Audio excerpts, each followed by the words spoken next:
અમદાવાદ બાદ આગળ વાત વડોદરાની કરીએ। વડોદરાના શિનોરમાં વહેલી સવારથી જ વરસાદી માહોલ જામ્યો છે। અવાખલ, સાદલી અને સુરાશાળ ગામમાં વરસાદ વરસ્યો।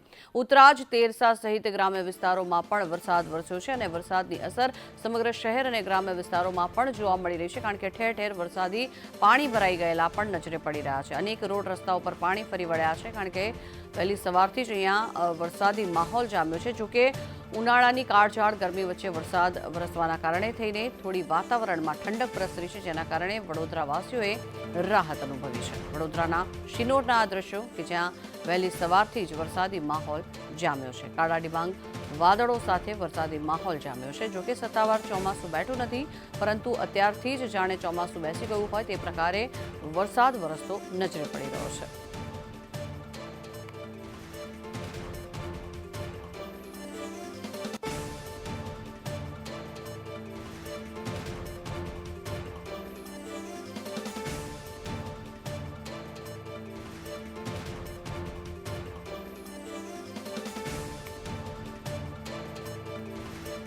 વડોદરાના શિનોરમાં વરસાદ પડવાના કારણે થઈને રોડ રસ્તાઓ પર પાણી ફરી વળ્યા છે અને ખેડૂતો પણ ચિંતિત બન્યા છે।